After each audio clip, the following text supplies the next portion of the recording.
There's a famous seaside place called Blackpool that's noted for fresh air and fun. And Mr. and Mrs. Ramsbottom went there with young Albert, their son. A grand little lad was young Albert, all dressed in his best, quite a swell, with a stick with an horse's head handle, the finest that Woolworth could sell. They didn't think much of the ocean, the waves they were fiddling and small. There was no wrecks and nobody drowned. In fact, nothing to laugh at all. So seeking for further amusement, they paid and went into the zoo, where they had lions and tigers and camels, and all ale and sandwiches too. There were one great big lion called Wallace. His nose were all covered with scars. He lay in a somnolent posture, with the side of his face on the bars. Now Albert had heard about lions, how they were ferocious and wild. To see Wallace lying so peaceful, well, it didn't seem right to the child. So straightway the brave little fella, not showing a morsel of fear, took his stick with its horse's head handle and pushed it in Wallace's ear. You could see that the lion didn't like it.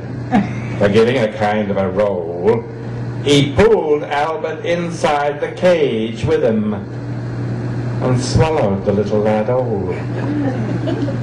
Then Pa, who'd seen the occurrence and didn't know what to do next, said, "Mother, yon lion's at Albert." And Mother said, "Eh, I am vexed."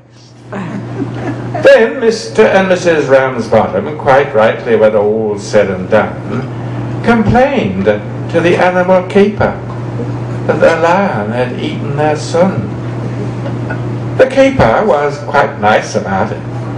He said, "What a nasty mishap. Are you sure that it's your boy he's eaten?" Pa said, "Am I sure? That's his cap."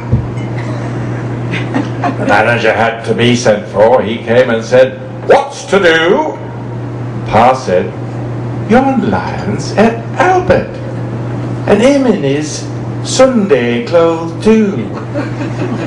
Then Mother said, "Right's right, young fella. I think it's a shame and a sin for a lion to go and eat Albert, and after we've paid to come in." The manager wanted no trouble. He took out his purse right away, saying, "How much to settle the matter?" Pa said, "What do you usually pay?" But Mother turned a bit awkward when she thought where her Albert had gone. She said, "No, someone's got to be summoned." So that was decided upon. Then off they went to the police station in front of the magistrate chap. They told him what happened to Albert and proved it by showing his cap. The magistrate gave his opinion that no one was really to blame, and he said that he hoped the Ramsbottoms would have further sons to their names. At that, Mother got proper blazing. "And thank you, sir, kindly," said she.